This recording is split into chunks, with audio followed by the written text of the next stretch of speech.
kehidupan, dikasih nutrisi, pasti dia bukan ilah, alias bukan sesembahan atau yang disembah. Setuju.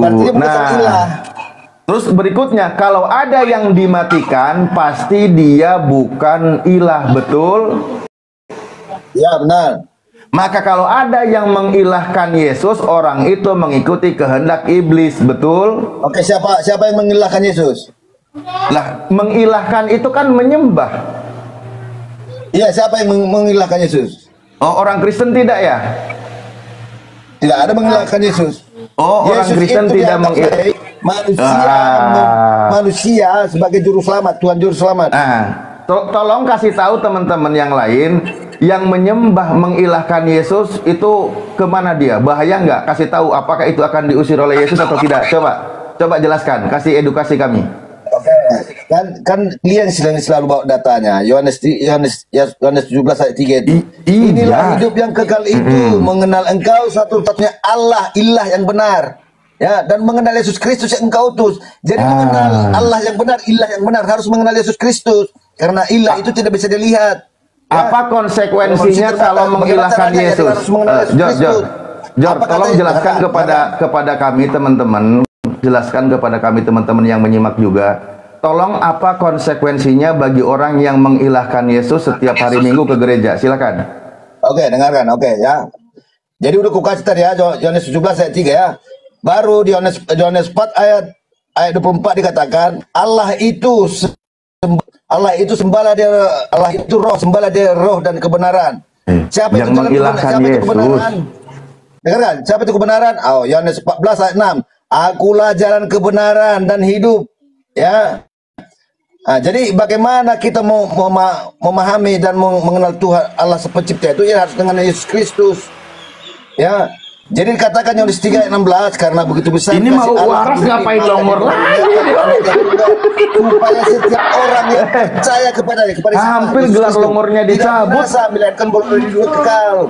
Itu. Ya, coba apa konsekuensinya orang yang mengilahkan Yesus di hari Minggu ke gereja itu gimana konsekuensinya? Hukumannya apa, Jor? Oke, ya baca Yohanes 11 ayat 25. Itu konsekuensinya. Lu baca gimana sih?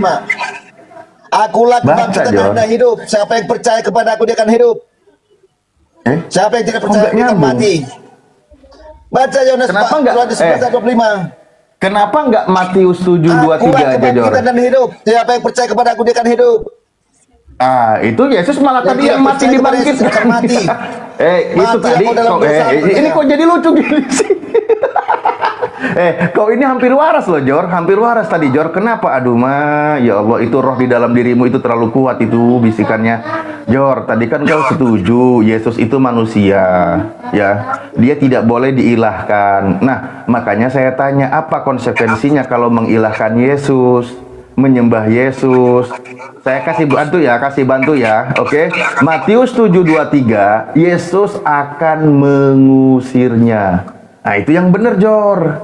Matius 7:23, pada waktu itulah aku akan berterus terang kepada mereka dan berkata, enyahlah daripadaku, aku tidak mengenal kalian, kalian semua pembuat kejahatan. Itu katanya Yesus, Jor. Itu kan kalian siapa? Oh, pembuat kejahatan. Iya. Nah, itu benar, Jor. Masa? Tapi tidak apa-apa lah, ada peningkatan. Bukan setiap. Baca, bukan setiap. Berarti ada orang mengaku-ngaku dirinya pengikut Kristus, tapi tidak benar di mata Tuhan. Major, baca Major. Mulai sengklek lagi di sini kau. Kita baca ya. Iya. Ini yang akan diusir oleh Yesus ya. Dikatakan bukan setiap. Ya. Bukan setiap yang akan orang masuk kepada Tuhan. Itu berarti ada orang yang mengaku dirinya pengikut Kristus tapi tidak benar di mata Tuhan. Sebentar, jangan disimpulkan dulu. Satu ayat dibaca. Di sini menurut Yesus, yang tidak masuk surga itu orang yang berseru kepada Yesus Tuhan. Baca di atasnya, bukan setiap. Baca nih, bukan Iya, setiap orang. iya, bukan setiap orang yang berseru kepadaku Tuhan yang akan masuk surga, bukan itu. Tetapi orang yang melakukan kehendak Bapa di surga. Nah, itu Ya, baru benar. benar. Nah. Jadi yang setiap manggil Yesus Tuhan itulah yang diusir. Ini gimana kok belintir? Loh, kok pelintir coba? Bukan setiap orang, makanya kan bukan setiap orang. Makanya Iya. berarti ada orang yang mengaku diri Iya, iya, Jor, iya, Jor. Dari depannya. Ini kata Yesusnya, Jor, bukan setiap orang yang berseru kepadaku Tuhan, Tuhan akan masuk ke dalam kerajaan surga. Bukan itu kata Yesus. Tetapi atau melainkan Ini pahami dulu, dia. bukan setiapnya. Lah karena barometernya ini barometernya di sini, Jor. Barometernya di sini, Jor. Berarti Jor. ada orang pengikut Jor. Kristus. Iya, Jor. yang Jor. menyebut Tuhan, Barometernya tapi itu yang bukan di mata melakukan Tuhan. kehendak Bapa yang di surga, Jor. Barometernya Iya. bukan yang berseru kepada Yesus Tuhan, bukan. Barometernya yang melakukan kehendak Bapa di surga. Tadi kau sudah pakai ayat Yohanes 17 nomor 3, Yesus itu Oke, sebagai sekarang utusan, kehendak Allah Bapa di situ bukan apa? sebagai Yesus itu Kehendak utusan Allah Bapa di situ Tuhan, apa? diterima sebagai utusan Tuhan. Hah? Percaya kepada Yesus sebagai utusan Tuhan. Oke, kubacakan kau apa? Ini kehendak Allah Bapa di sini apa? Baca, Ya, baca. bacakan. Baca, Yohanes baca. 3:16. Karena begitu besar kasih Allah ke dunia ini, maka Ia mengeruniakan anaknya tunggal supaya supaya setiap orang yang percaya kepadanya tidak binasa melainkan beroleh yang kekal. Itu Nah, kehendak kan? apa? Nah, percaya Ya, kepada harus Yesus percaya kepada sebagai Kristus. utusan Tuhan, kan? Iya, harus percaya kepada Nah, iya, Kristus. bukan sebagai Tuhan. Berarti benar di sini yang berseru Tuhannya itu yang akan diusir oleh Yesus. Jadi itu Kan kehendak gitu? Allah Bapa sih itu. Iya, Jadi, itu kehendak Bapa ini itu kebohongan adalah tadi. Yesus Bukan sebagai setiap, utusan berarti Tuhan, ada bukan orang sebagai pengikut Tuhan. Kristus yang tidak berkenan di mata Tuhan. Ya, tadi udah jelas ya. Percaya kepada Yesus ya. Percaya kepada Yesus sebagai utusan Tuhan. Seperti dalil yang kau bawa tadi. Maka yang berseru kepada Yesus Tuhan, itulah yang akan diusir oleh Yesusnya. Karena tidak sesuai dengan kehendak Bapa. Jangan kau framing. Baca ini bukan setia.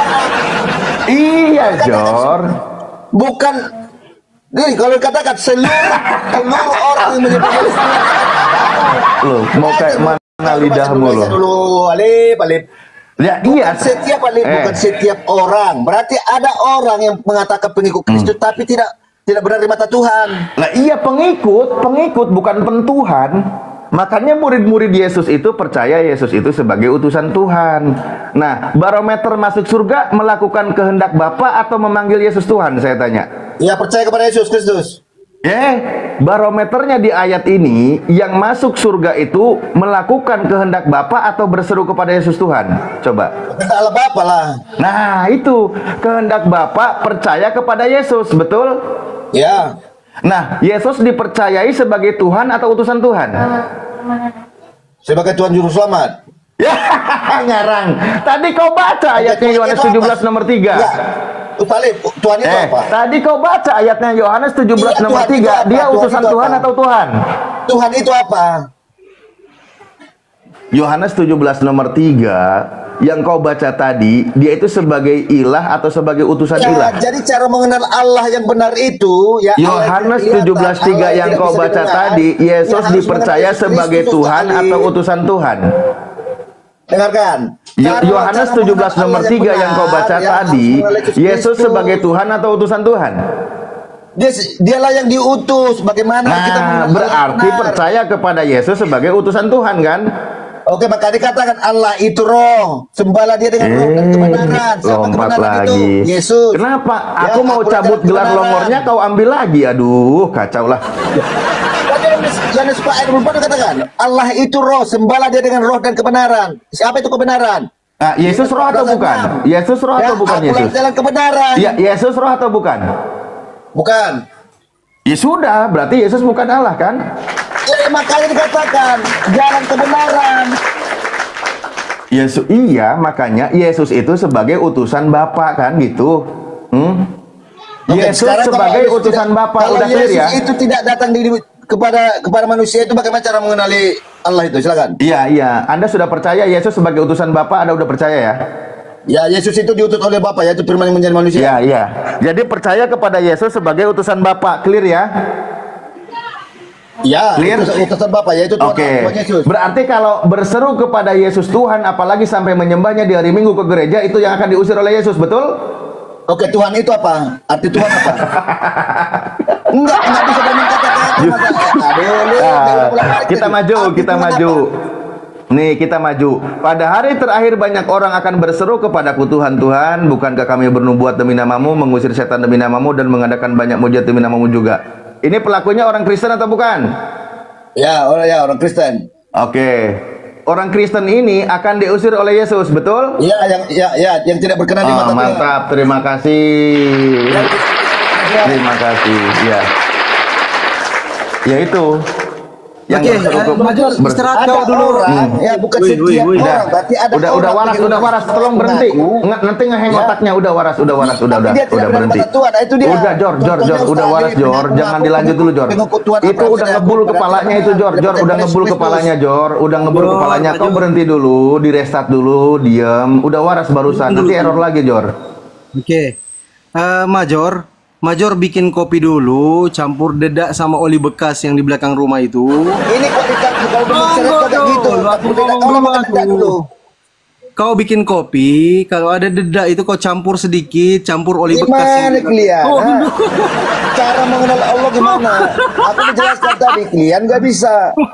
Tunggu dulu lah aku. Tenang dulu. Minum juga air putih lah, nanti kecekek kau. Tenang. Mute dulu. Ini Bang Edis ini Kristen atau Muslim ini, Bang? Coba ngomong dulu, Bang. Diturunin aja, yang pastikan bukan asli. Oke. Jangan pakai nama orang, nama asli, Bang. Oke, Bang Hunter. Mau diskusi atau mau menghujat nih? Pilih. Iya, halo, selamat siang. Bang, ya, mau diskusi baik-baik atau mau menghujat? Pilih aja dulu. Iya, dari tadi saya lihat ya yang muslimnya menghujat Bang Major terus. Gimana Bang? Tapi kan enggak Tuhan yang dihujatkan. Aman kan? Iya. Kalau udah ini sama si Major, menghujat nggak kami? Kau tanya sama si Major. Sudah terbukti. Jangan kau menilai. Yang diskusi tadi sama Major, kau tanya dulu sama dia. Silakan Bang. Apa? Ya, kalau Hunter bilang saya menghujat Major, berarti saya akan bilang Major menghujat Tuhan kami. Gitu aja sih. Ya nggak apa-apa, Bang. Saya tahu Bang ajaran itu. Ya, gimana Bang? Jadi jelas begini Bang. Yahya Waloni sudah menghadap ilahiyah. Anjing, gak usah kau bicara dari situ, kamunya. Orang yang sudah meninggal. Coba orang meninggal. Kalau bapak kau mati dihina gitu, mau nggak kau? Bapak kau, mama kau mati. Ajarannya. Enggak ada ajaran kalian kasih tai kau gitu, ha?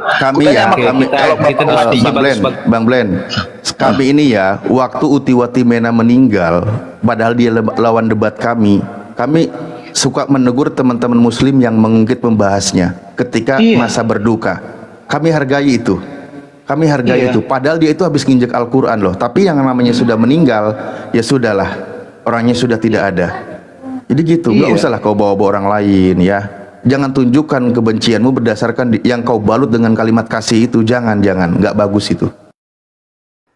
Baik. Oke ya. Kita diskusi gimana Bang? Dua arah apa satu arah Bang? Ya udah, kau punya tema apa Bang? Kalau saya dimulai ya oke.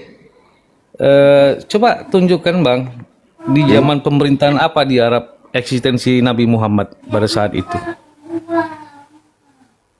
Oh, malah jadi lucu. Saya kasih contoh Bang. Kirain mau diskusi beneran. Sebentar Bang, saya kasih contoh.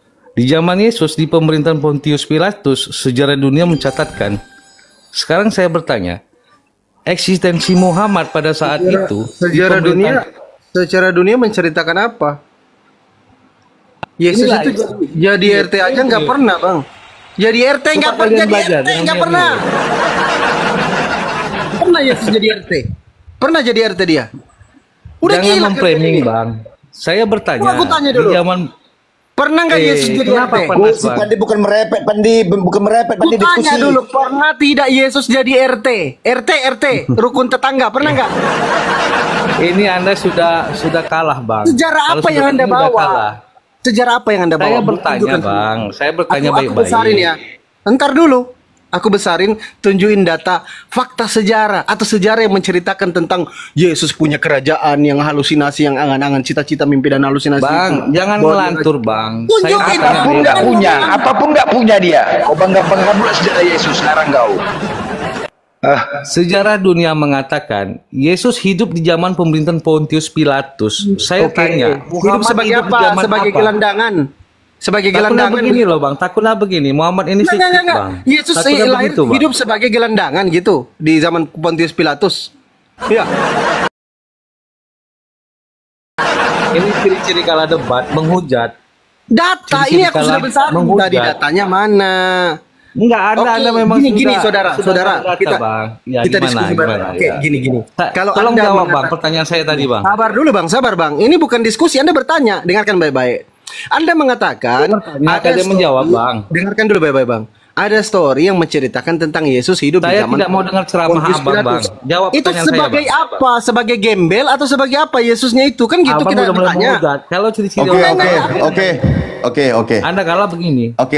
Saya Coba gini ya. jawab. Rapi, guru, Di zaman Oke. pemerintahan apa di Arab? Siap. eksistensi Muhammad pada Gini saat aja, itu. gini ya. Saya kasih tahu ya. Kenapa kalian kejang? Enggak kejang, dengerin ya. Ini saya buka data Oke, ya. baik. Saya buka Silakan, data. ya. Nih, ini punya gereja Koptik Mesir. Ya. Gereja Koptik Mesir. Ini sudah saya translate otomatis, oke? Biar Anda baca. Ini bukan muslim ya. Ini penyembah Yesus. Oke, kita buka ya di sini. Ini saya ketik tadi namanya ada. Oke. Assalamualaikum, Goldian. Baik. Waalaikumsalam. Di sini dijelaskan apa? Limit dulu. Lanjut. Selama 4 abad setelah penaklukan Mesir oleh bangsa Arab, nih, gereja Koptik pada umumnya berkembang pesat. Bayangkan, sebelumnya di Mesir itu tertindas, ini sekarang ketika ditaklukkan oleh bangsa Arab, tentara Rasulullah, gereja Koptik pada umumnya berkembang pesat dan Mesir pada dasarnya tetap menjadi negara Kristen. Hal ini sebagian besar disebabkan oleh posisi beruntung yang dinikmati oleh kaum Koptik karena Muhammad SAW, Nabi Islam yang memiliki istri Mesir bernama Maria Koptik. Dibuktikan kebenarannya oleh gereja Kristen. Justru dia sangat berterima kasih. Bahkan ini kalau diperpanjang nih ya, diperpanjang. Ini dia sangat berterima kasih. Oke, di aturan ditegakkan di sini. Ada hukum jizyah di sini. Kristen Koptik Mesir berterima kasih karena Islam menguasai, karena mereka tetap bisa menjalankan agamanya. Ini pembuktian, pengakuan yang diterima oleh Kristen Mesir, bukan Kristen sih ya, Koptik Mesir. Ya, ini pembuktian. Ya. Ya, oke. Sudah.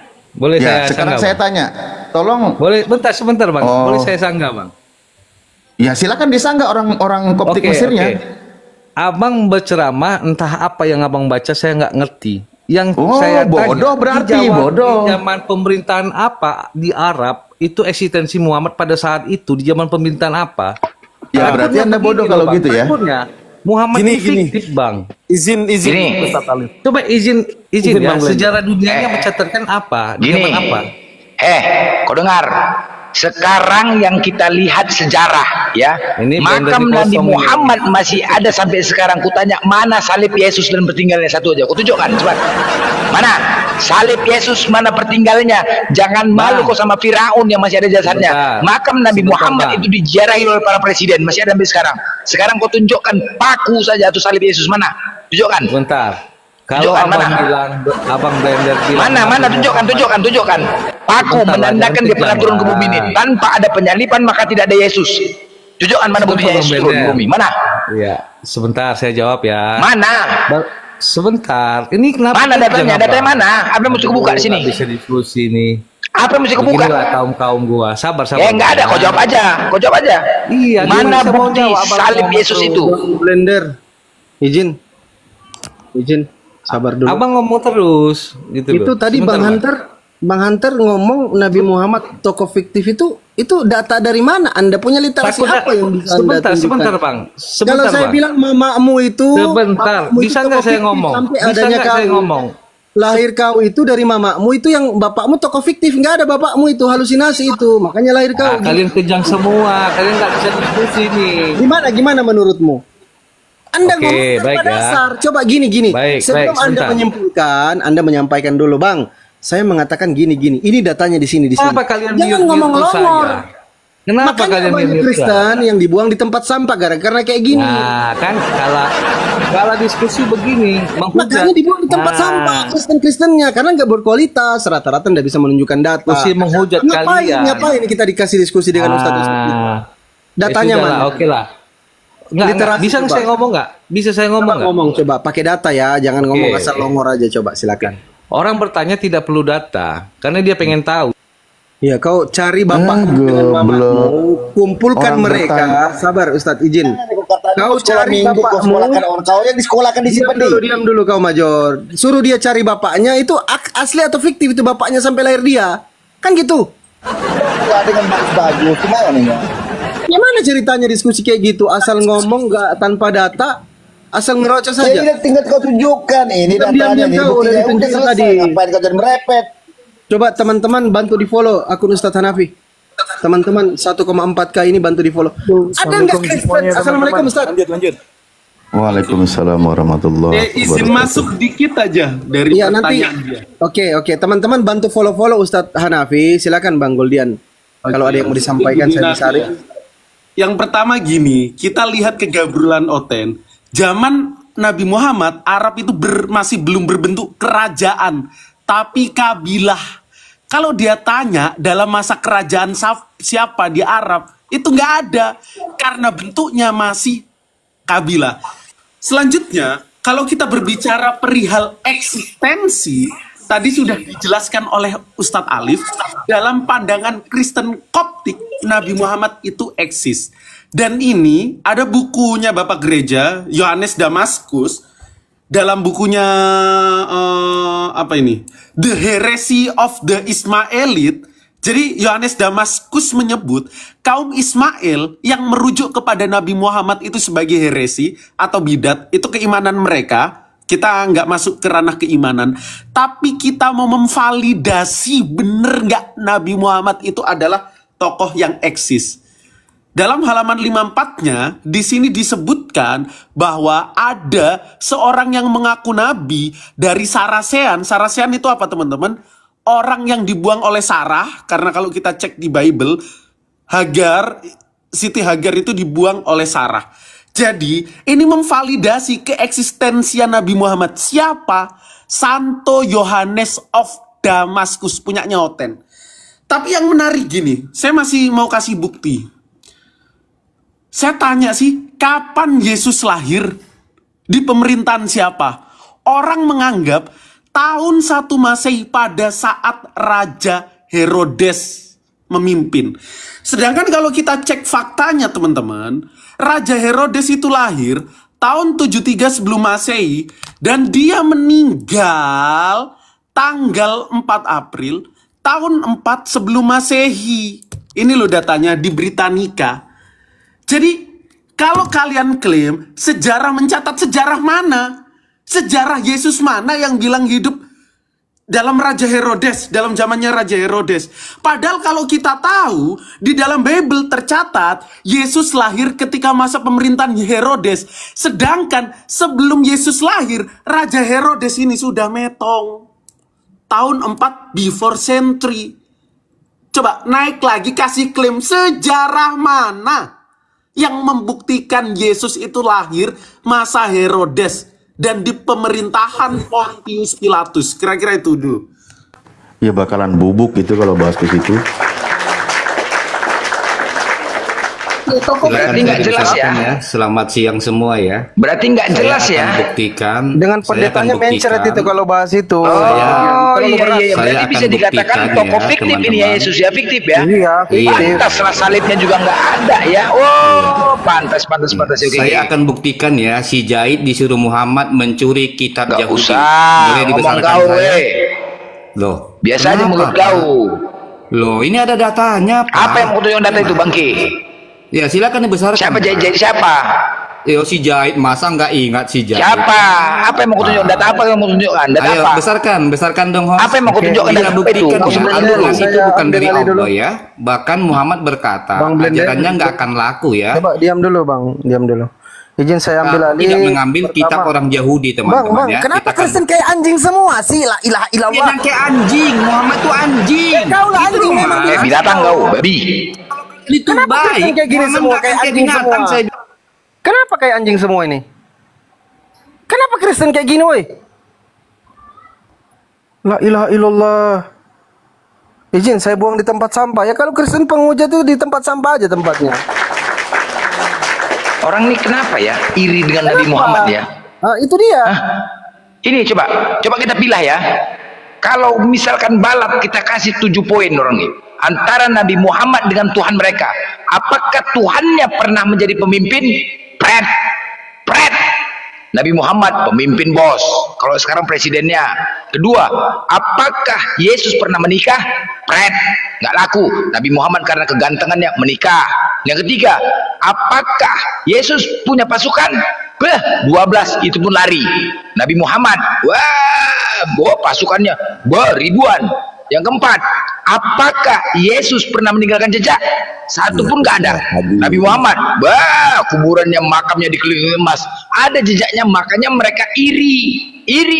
Makanya mereka mengatakan Yesus itu fiktif, ternyata Nabi Muhammad lebih nyata, makanya mereka iri bos, iri. Itu fakta. Itu perbandingan antara Tuhan dengan manusia loh, Tuhan dengan manusia. Wah, bayangkan, jauh kali kan, lebih menang Nabi Muhammad kan, makanya iri Glenn. Oke. Itu fakta. Izin. Bang Blender izin, ada yang naik ini. Kalau Bang Macu ini saya rasa bisa diskusi baik-baik sama Bang Agus. Ini Bang Agus Kristen atau Muslim Bang agamanya Bang? Silakan dibuka mikrofonnya. Major di sini aja dulu kau belajar. Ini murid paling nakal di kelas kita ini Major ini. Diam dulu. Kau murid paling nakal itu ketua kelas nanti marah sama kau itu. Kalau ditanya murid nggak bisa jawab itu bukan guru. Diam dulu kau longor. Murid. Kau nanti sama aku Major, Diam aja dulu Major. Oke, syukron Bang Ip. Bang Agus, silakan dibuka mikrofonnya Bang Agus. Kristen atau Muslim agamanya? Kita lihat aja ya teman-teman yang bisa diskusi. Assalamualaikum. Waalaikumsalam warahmatullahi wabarakatuh. Kristen atau Muslim Bang? Assalamualaikum. Waalaikumsalam warahmatullahi wabarakatuh. Silakan teman-teman Kristen kirim permintaan. Ini kita siapkan 2 kursi lagi untuk teman-teman Kristen. Kebetulan guru kita ini sudah ada, Pak Guru Ustadz Alif. Beliau ini S7 Unfat Universitas Vatikan, teman-teman ya. S7. Sorry. Masih S6,5 karena Bang Zuma S7, S6,5. Blender sama saya S3 ya. Oke, kita sapa dulu. Ini teman-teman bantu juga di follow akun Ustadz Hanafi ya. Tolong yang 1.400 1.300 orang bantu di follow dulu akun ini biar cepat Ustadz Hanafinya bisa open cam. Bang saya Bro. dari UGM Fandi, saya dari UGM. Oh siap. Bang Febzul, Kristen atau Muslim Bang? Agamanya? Bang Febzul? Unfat Universitas Vatikan. Iya. Iya Unfat itu. Oke, nggak ngomong ya. Kita masih butuh 2 orang Kristen, tapi mungkin kita mulai aja dulu diskusi. Kebetulan ada Bang Macu, silakan dibuka mikrofonnya Pak Pendeta Macu. Macu Jong. Nih, saya buka mute-nya. Izin, saya mohon maaf agak terlalu kasar ya teman-teman, terlalu keras karena kalau teman-teman Kristen yang menghujat itu harusnya Bang Macu sama Kristen-Kristen yang lain itu mengingatkan untuk diskusi itu yang santun, yang beradab, yang baik. Jangan mengungkapkan kesimpulan tanpa bisa menunjukkan data dulu, fakta dulu, bukti dulu. Yang kedua, syukron Aka Ainem. Yang kedua, Bang Macu, daripada menguraikan kebencian berdasarkan ketidaktahuan, lebih baik Kristen itu bertanya. Itu yang kami sampaikan sama teman-teman Kristen. Lebih baik bertanya daripada menguraikan kebencian berdasarkan keoonan kayak Major itu. Major nggak tahu, akhirnya nggak tahu sampai sekarang. Terlalu banyak makan dedak. Ditanya si Kita kasih kesempatan. Diam Diam dulu kau. Diam dulu. Silakan Bang Macu. Apa yang mau didiskusikan di sekolah minggu gratis kita hari ini? Silakan Pak Guru Alif dari Unfat, sarjana S6 ya, Universitas Vatikan. Silakan. Baik, selamat pagi, siang semuanya, saudara semua. Ya, selamat siang Ya, saudaraku. selamat siang. Ya, mohon maaf kalau ada saudara-saudara lain yang agak sedikit suaranya agak kurang baik buat diskusi hari ini. Ya, kalau saya lebih memilih untuk mau belajar dulu, lihat dulu tentang hal-hal yang mau disampaikan oleh Ustadz. Ya, belajar dulu lah. Kita juga belum tahu soal hal-hal yang mendalam tentang Islam. Saya pengen belajar juga. Dan yang kedua, saya ada sementara belum paham juga tentang kenapa Nabi, ini boleh bertanya ya, mohon izin bertanya sedikit sajalah. Kenapa Nabi Musa itu harus mengeluarkan bangsa Israel dari Mesir? Itu yang sampai sekarang saya lagi belum paham soal itu.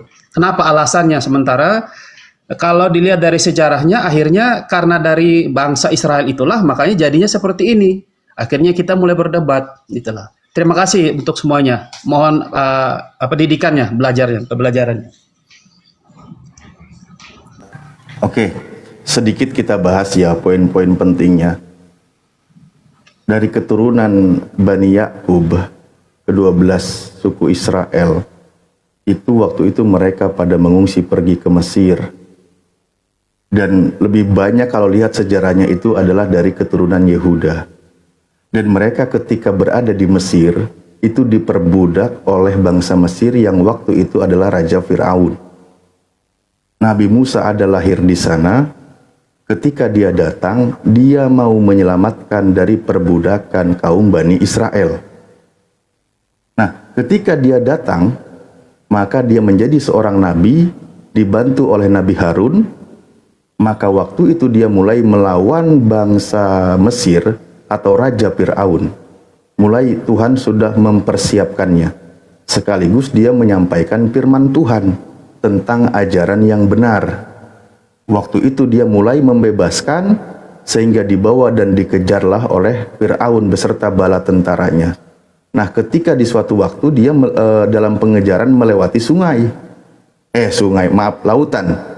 Maka di dalam Al-Quran Allah perintahkan, idrib bi'asokal bahar, pukullah laut itu dengan tongkatmu, maka dia bisa melewati lautan. Ketika dia melewati lautan, pengejaran Fir'aun menyusul mengikuti lautan.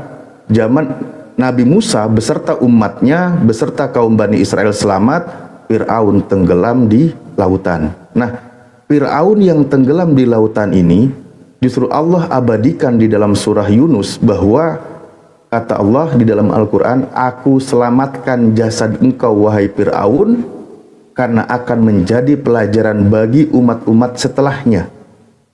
Menjadi pelajaran tentang bangsa yang sombong, orang yang sombong, yang mengaku sebagai Tuhan, tapi Tuhan binasakan. Satu poin di situ yang bisa kita dapatkan, satu-satunya kitab suci di muka bumi ini, yang disampaikan oleh Nabi Muhammad SAW kurang lebih kurun 2000 tahun sebelumnya atau 1500, mohon maaf, itu ya yang berani mengatakan bahwa jasad Fir'aun diselamatkan, karena nggak ada kitab lain, nggak ada yang menjelaskan itu. Dan itu ternyata benar, keberanian Nabi kami dibuktikan ada penemuan mumi Fir'aun. Nah, itu kurang lebih kisahnya Nabi Musa alaihissalam yang diceritakan di Al-Quran. Ya, itu versi Al-Quran ya Bang ya. Ya, terima kasih Ustadz yang baik hati. Ya, jadi memang kalau dilihat dari sejarahnya yang diceritakan Ustadz itu sepertinya sama persis dengan apa yang terjadi di Alkitab sepertinya ya. Apakah sama atau tidak menurut versi Islam, tapi yang kita lihat sepertinya sama seperti yang diceritakan oleh Alkitab. Jadi yang menjadi membingungkan saya itu, kenapa sampai Allah memerintahkan Musa untuk harus keluarkan bangsa Israel, yang akhirnya jadi dari bangsa Israel inilah maka terjadi keributan luar biasa besar di dunia ini, karena banyak yang tidak menerima tentang Bani Israel itu adalah Bani yang harus mendapatkan yang dijanjikan Allah untuk menjadi dari keturunan mereka lah ada penebus yang akan menebus mereka, gitulah. Mungkin itu Ustadz, mohon dikasih cara pencerahan. Iya, nanti mungkin ada Ahi Goldian juga mau masuk ya. Saya sampaikan dulu sebelumnya. Loh, ketika Bani Israel, Allah mengutus Nabi Musa sebagai hamba pilihannya, karena memang Bani Israel itu Allah sendiri sudah berjanji, ketika Allah akan menjadikan bangsa Israel ini sebagai umat yang diberi kelebihan. Makanya Al-Quran mengingatkan, Bismillahirrahmanirrahim, Ya Bani Israel adkuru nikmati allati an'amtu alaikum wa anni faddaltukum alal alamin, dan aku berikan kelebihan kepada kalian semua di antara umat-umat yang lain.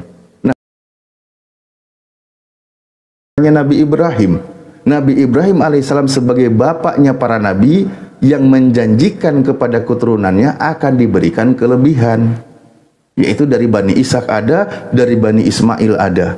Dari Bani Ishak akan dijadikan umat pilihan yang nanti adalah Bani Israel.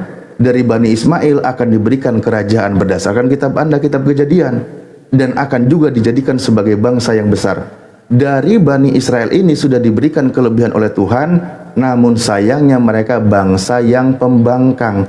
Kitab Anda menyebutnya sebagai yang tegar tengkuk, yang selalu melawan ajaran para nabi, yang selalu melawan firman Tuhan, dan seterusnya. Karena demikianlah maka Tuhan cabut hak istimewanya dari kalangan Bani Israel dan diberikan kepada bangsa lain.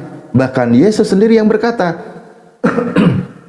karena Yesus sebagai penutup para nabi dari kalangan Bani Israel, di mana mereka suka membunuh dan memfitnah para nabi, termasuk Yesus yang menjadi target terakhir, sehingga Yesus berkata di Matius 21 nomor 43, dia berkata, hak istimewa sebagai umat Tuhan akan dicabut dari bangsa Yahudi dan akan diberikan kepada bangsa lain, di mana bangsa itu akan menjalankan perintah Tuhan. Itu kata Yesus. Kenabian dari Bani Israel sudah ditutup oleh Yesus. Selebihnya tidak ada lagi nabi dari kalangan Bani Israel, karena memang sudah dicabut hak istimewanya. Ketika Yesus menubuatkan seperti itu, semestinya orang-orang Kristen itu mencari kemana itu nubuatan yang diucapkan oleh Yesus. Matius 21:43. Tolong dicari oleh Kristen, dicabut dari bangsa Yahudi, diberikan kepada bangsa lain. Kalau kita lihat sejarahnya di Kejadian 17, ketika Tuhan berfirman kepada Abraham bahwa dia akan menjadikan keturunan Ismail itu bangsa yang besar, dijadikan sebagai kerajaan. Maka kapan penggenapan itu? Tadi sudah dibahas ketika pertanyaan teman-teman Kristen. Ketika Nabi kami datang, itulah peradaban baru dimulai dari kalangan bangsa Arab. Karena sebelumnya tidak ada kerajaan. Disebutnya sebagai bangsa yang jahiliyah, bangsa yang berada dalam kebodohan, karena tidak ada para nabi yang diutus di situ kecuali Nabi Ismail, kurunnya hampir 2000 tahun. Nah, disitulah mulai peradaban baru dan memenuhi nubuatan dari Abraham. Ketika Tuhan berfirman kepada Abraham atas keturunan Ismail. Kalau Al-Quran menyebutkan ketika Nabi Ibrahim alaihissalam meninggikan Ka'bah beserta anaknya, dia berdoa, Rabbana wab'as fihim rasulan yatlu alaihim ayatika wa yu'allimuhumul kitaba wal hikmah. Ya Allah, utuslah seorang rasul dari kalangan mereka, seorang rasul dari kalangan Bani Ismail yang akan membacakan kitab-kitab engkau, yang akan mengajarkan ilmu-ilmu, pelajaran dan hikmah, wa yuzakkihim, dan akan menyucikan mereka semua. Disitulah peradaban besar dimulai setelah kedatangan Yesus. Makanya Yesus berkata, kerajaan Tuhan dicabut dari bangsa Israel, diberikan kepada bangsa lain. Sayangnya orang-orang Kristen tidak mau nyari itu. Ketika pun kita jelaskan, justru berusaha ditolak. Lebih memilih bahwa Yesus tidak menggenapi nubuatannya daripada menerima Islam sebagai kebenaran. Itu yang kami sayangkan dari teman-teman Kristen. Oke, syukron semuanya. Terima kasih. Itu Bang. Baik Ustadz. Jadi yang saya juga masih ini, karena menurut ajaran yang saya dengar itu bahwa Allah ini tidak berwujud ya. Jadi ini yang kita lihat juga di kejadian itu, cerita Alkitab itu, bahwa Allah itu datang sebagai manusia, menjumpai Abraham dan menyatakan tentang janji Allah kepada Sarah itu yang akan melahirkan, dan karena menunggu waktu yang lama, dan tidak ada janji itu sepertinya mereka menyaksikan tentang janji itu, akhirnya Abraham memilih Hagar untuk mendapatkan Ismail. Nah, itu yang apakah Allah itu dia wujudnya manusia, ataukah itu sebenarnya pertemuan itu apakah Allah atau siapa itu yang bertemu Abraham itu? Oke. Kalau kita lihat kitabnya teman-teman Yahudi, yang datang kepada Abraham itu malaikat. Malak Yahweh, istilahnya mereka bilang. Malak Elohim, Malak Elohim. Jadi malaikat utusan Tuhan. Ada Rafael yang menyembuhkan Abraham ketika dia habis disunat, kan gitu. Ada malaikat Gabriel, Rafael, siapa lagi satu lagi itu?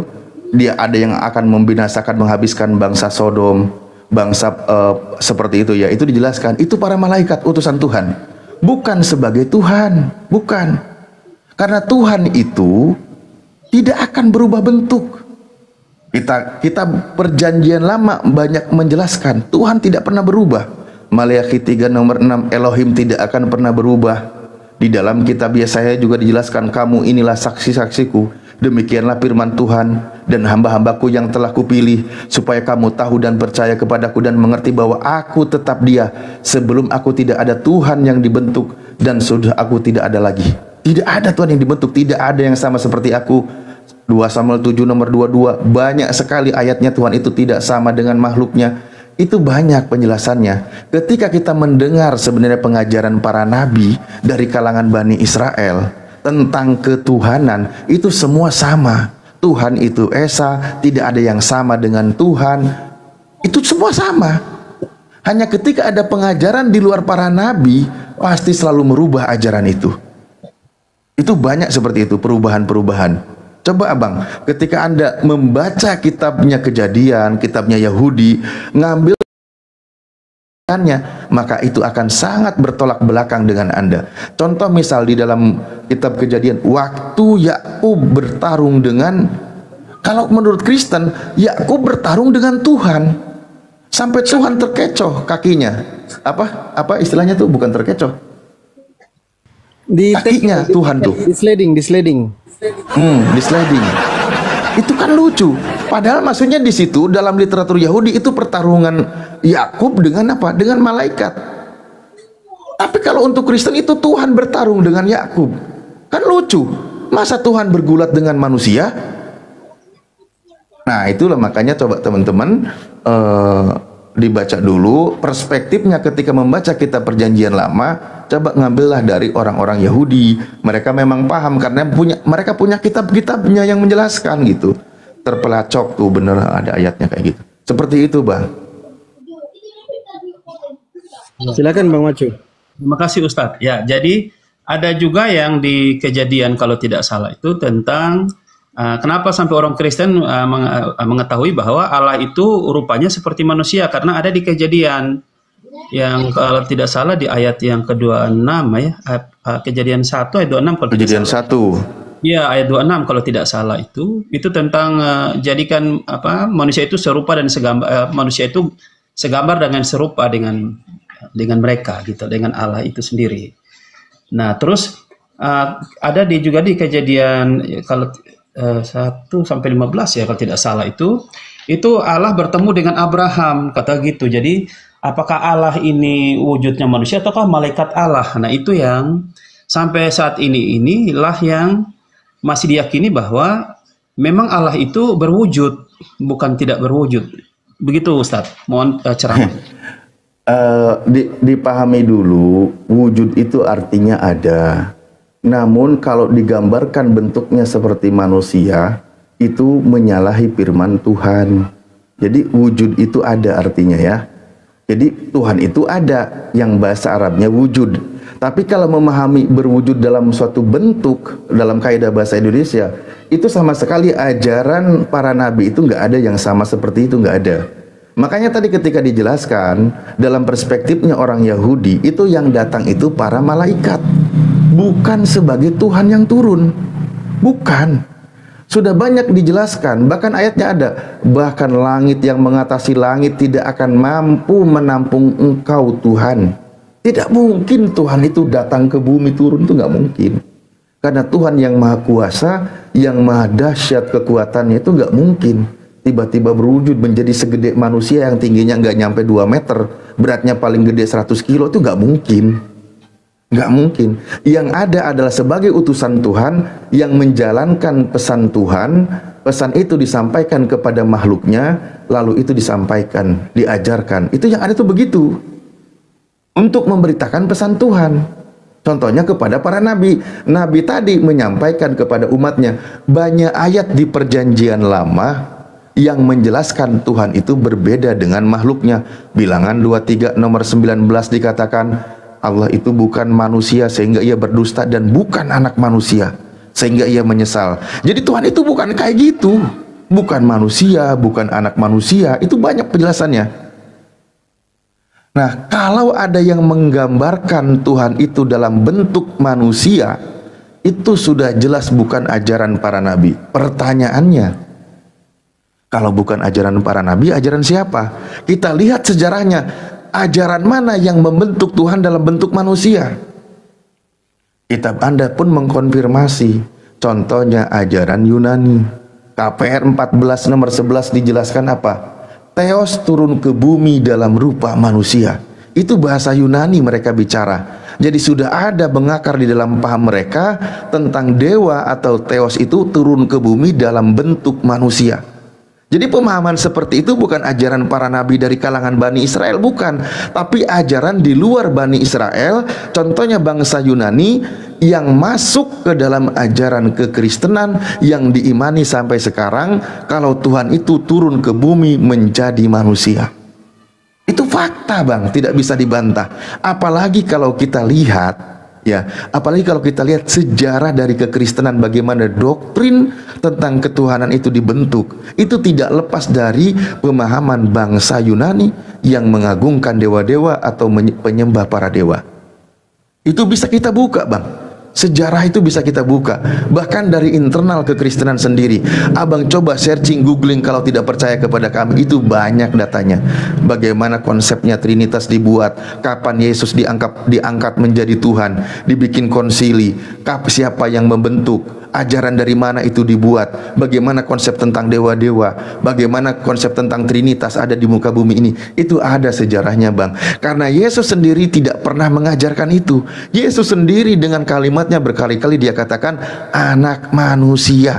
Tidak pernah dia mengatakan sebagai Tuhan. Sementara di dalam ajaran Yesus sendiri, Tuhan itu bukan manusia dan bukan anak manusia. Tolong dipahami bang, tolong dipahami ajaran Yesusnya.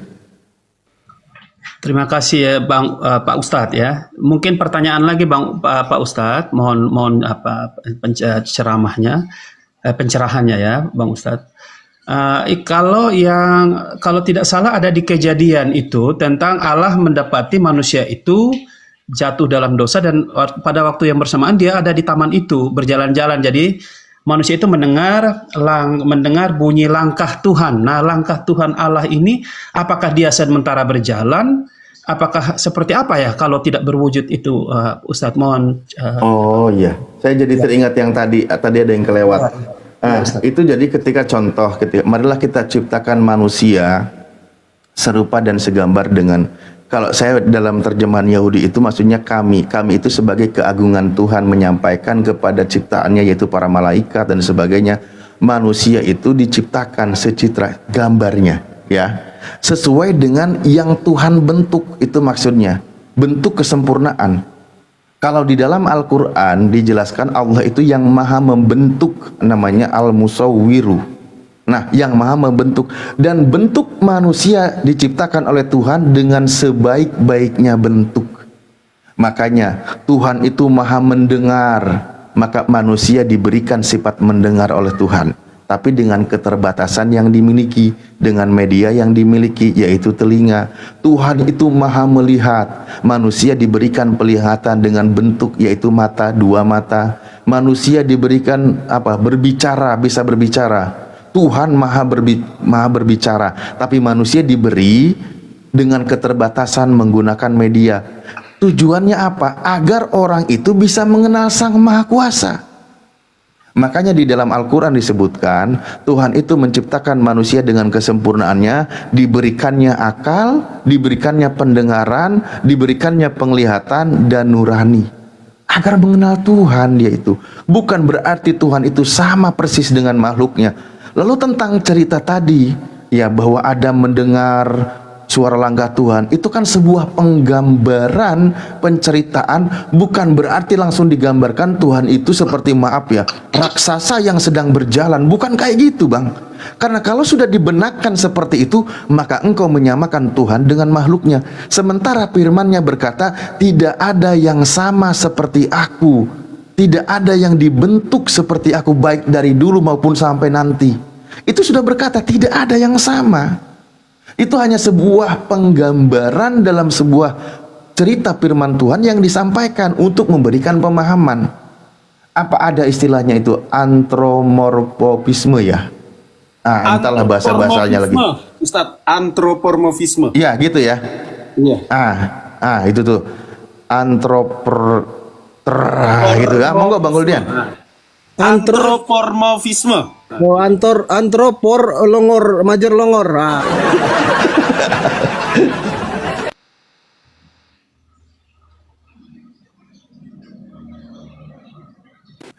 Ya, begitu Bang. Kalau Yesus sendiri, Bapa yang mengutus aku, Dia yang bersaksi tentang aku, rupanya tidak pernah kau lihat, suaranya pun tidak pernah kau dengar. Itu hakikatnya tuh begitu. Bagaimana Tuhan seperti apa? Kata Yesus, Yohanes 5:37. Rupanya pun tidak pernah ada yang bisa melihatnya, suaranya pun tidak pernah ada yang mendengarnya. Itu hakikat Tuhan tuh seperti itu. Itu pengajaran Yesusnya. Sayang sekali teman-teman Kristen itu yang mengajarkan tentang ketuhanan itu malah dituhankan. Contohnya kayak si Major dari tadi tuh. Kayak gitu, tapi dia udah hampir waras sih sebenarnya, udah aman. Jadi itulah yang kenapa kita datang berkali-kali, sering kita sampaikan. Jadinya kami ini menyampaikan pengajaran itu seolah kami itu yang mati-matian membela dan memuliakan Yesus.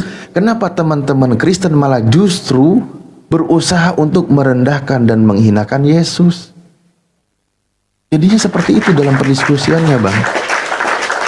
Ya, terima kasih Ustadz. Jadi nah kalau dilihat dari apa yang dijelaskan Ustadz itu, ada juga yang kalau tidak salah di ayat yang ke-22 itu dia bahasanya apa ya? Berfirmanlah Tuhan Allah, manusia itu telah menjadi seperti salah satu dari kita. Itu seperti apa maksudnya Ustadz? Apakah dia justru manusia atau gimana Ustadz? Gimana? Justru itu terjemahan dari LAI membuat Kristen pun bingung menjawabnya. Karena terjebak dengan bunyi ayat terjemahan yang membingungkan. Kejadian 3:22-23 kan? Iya. Marilah kita jadikan manusia itu seperti salah satu dari kita. Ini karena penerjemahan mengusung konsep Tuhan lebih dari satu, jadinya begini. Kalau begitu Tuhan lebih dari menjadi seperti salah satu dari kita, nggak jadi tadi yang sebelumnya.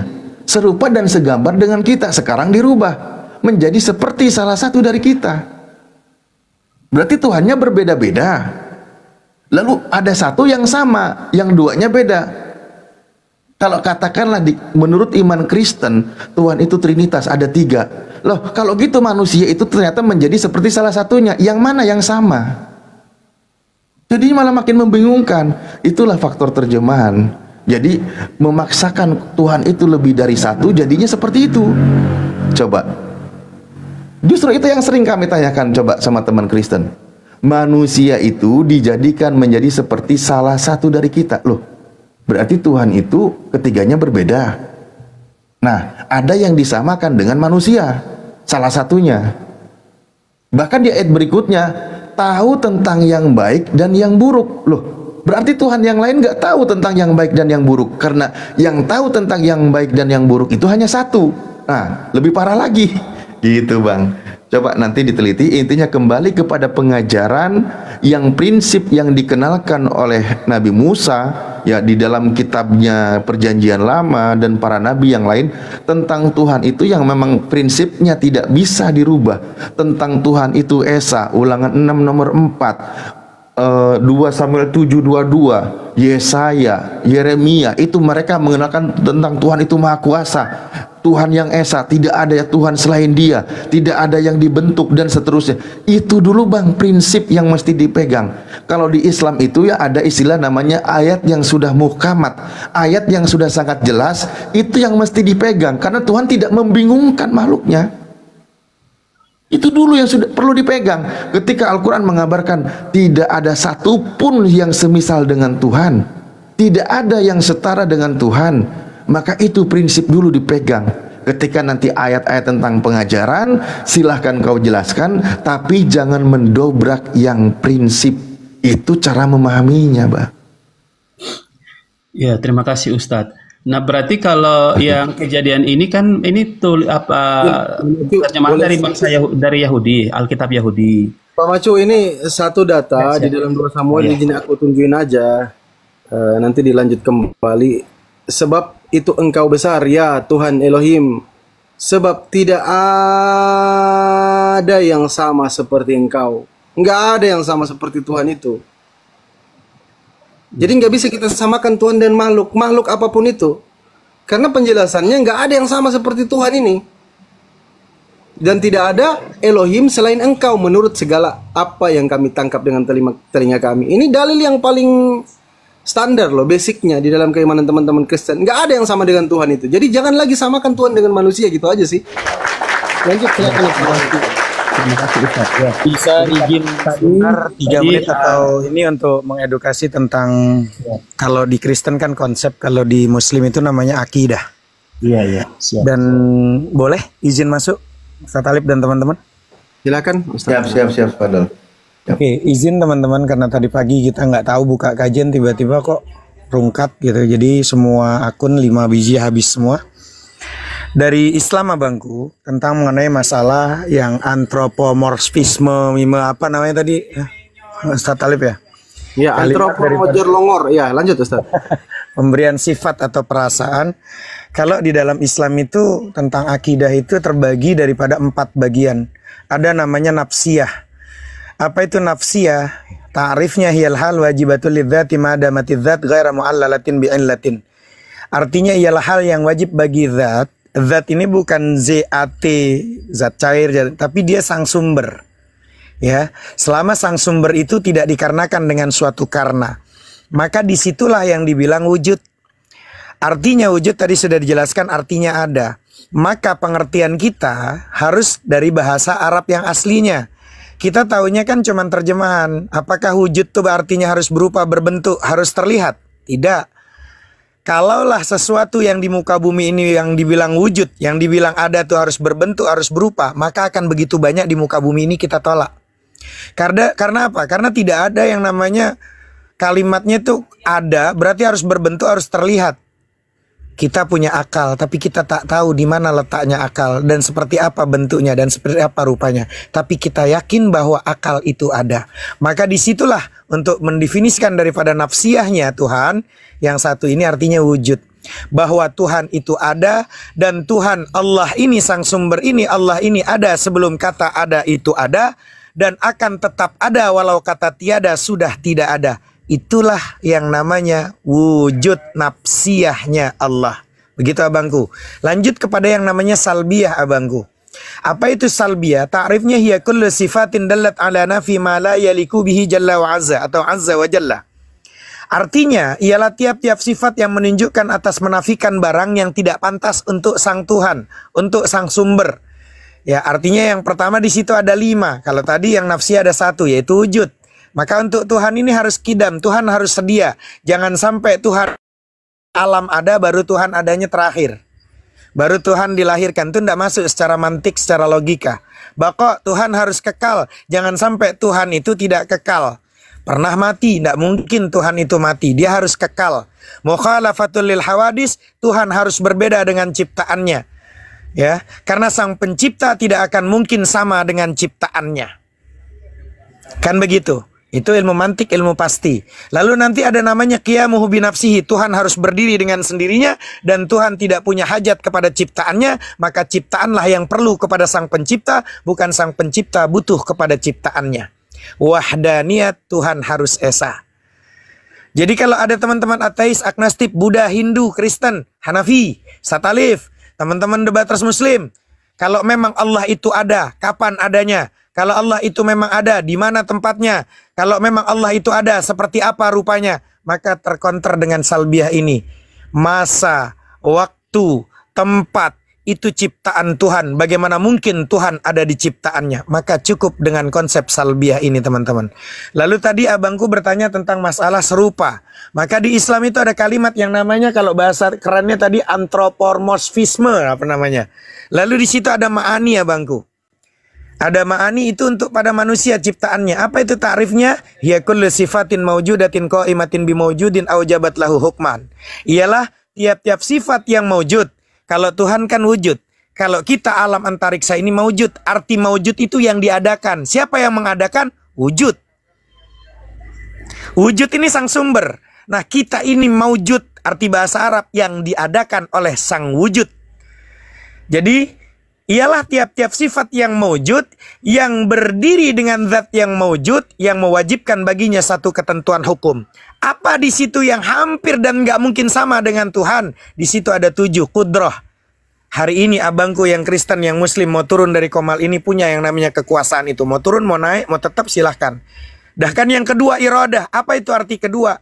Yang kedua iradah, berkehendak. Mau tetap di sini, mau turun, punya kehendak.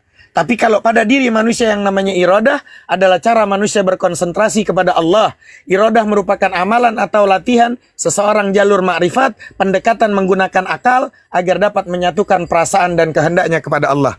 Karena itu kita ini diciptakan bukan hanya mata penglihatan, ada pendengaran, ada pengecap rasa, ada hati nurani, dan ada akal budi yang semua untuk mencari kebenaran.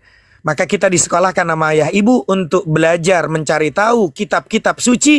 Ambil semua kitab suci, Weda, Tripitaka, Bible, Quran, dan semuanya. Cari tahu kebenaran. Jangan cuman ikut-ikut saja. Apa bedanya kalau cuman ikut dengan kondisi, maaf, sapi yang dicucuk hidungnya, lalu ke kanan, ke kanan, ke kiri, ke kiri. Karena itu Tuhan ciptakan kita ada akal, hati nurani, yang semua berfungsi untuk mencari kebenaran, bukan pembenaran.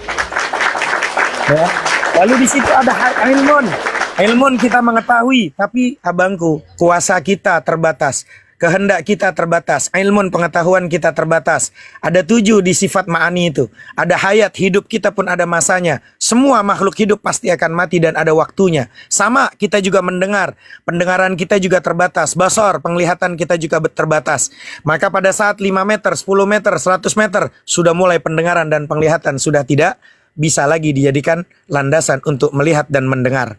Ada kalam, kalimat, kata-kata kita terbatas. Maka di sini semua 7 sifat lari kepada yang namanya maknawiyah. Ta'rif daripada maknawiyah hiyal hal wajibatul lidzati ma damatiz zat ghairu mu'allalatin bi'illatin. Artinya apa? Hal yang wajib bagi zat yang wujud selama kekal zat dan dikarenakan dengan suatu karena. Andaikan manusia tahu bahwa dalam diri manusia ada kuasa, tapi kalau untuk Tuhan itu bukan kudrah tapi qadirun, Tuhan maha kuasa. Kalau untuk manusia tidak ada kalimat mahanya, tapi kalau untuk sang pencipta dia maha kuasa. Qadirun, maha kuasa. Muridun, dia maha berkehendak. Alimun, dia maha mengetahui. Hayyun, dia maha hidup. Karena jangan sampai kita punya Tuhan pernah sempat mati karena alam antariksa. Jangankan logika mantiknya, kita bawa mobil 1 detik, 2 detik kecepatan 200 km per jam, maka akan hancur lebur. Apalagi kalau Tuhan sampai sempat mati. Kayak apa alam ini kalau tidak diatur oleh sang pencipta? Karena itu dia harus maha hidup. Sama, dia harus maha mendengar. Sami'un kalau untuk Tuhan. Basirun kalau untuk Allah. Maka ada kalam kalau untuk manusia, tapi kalau untuk Tuhan mutakallimun, dia berfirman bila sautin wala harfin, tanpa huruf dan tanpa suara. Kenapa demikian? Karena kita tahu bahwa Tuhan dengan cara pewahyuan ditanamkan ke dalam hati kepada para malaikat, kepada Nabi untuk menyampaikan firman-Nya. Demikian teman-teman, dan mudah-mudahan ini menjadi acuan, segambar dan serupa. Wallahu ta'ala a'lam bishawab. Insyaallah, makasih Ustaz Hanafi. Jadi Major ingat, kalau disekolahkan ibu dan bapak, jangan hanya sampai gerbang kau masuk ke dalam kelas. Ustaz Hanafi, oke, Ustaz Hanafi dulu. Ya. Tunggu dulu aku. Saya mau nanya Jangan sampai Ustaz Hanafi bentar. dulu. Kau nggak sampai, ilmumu belum sampai di sini. Lah, balik kali bilang kata Belum sampai. Tunggu dulu kau, tunggu dulu. Aku mau Makanya nanggapi. jangan Kau jangan bacok dulu. Aku mau nanggapi Ustaz Hanafi dulu. kasih selesai dulu Bang Macu, izin mulai Major. Kasih selesai dulu Bang Macu. Ini kan masih penjelasannya untuk Bang Macu. Silakan Bang Macu di. Terima kasih Bang Fandi ya. Jadi apakah ada ayat yang menjelaskan bahwa Kejadian 3 ayat 8 dan ayat 22 ini mungkin salah? Mungkin dikasih pencerahannya biar kita paham bahwa Allah itu tidak berwujud. Jadi ayat ini mungkin salah Bang. Mohon pencerahannya. Silakan Ustadz Hanafi. Ustadz Alif, sorry. Silakan.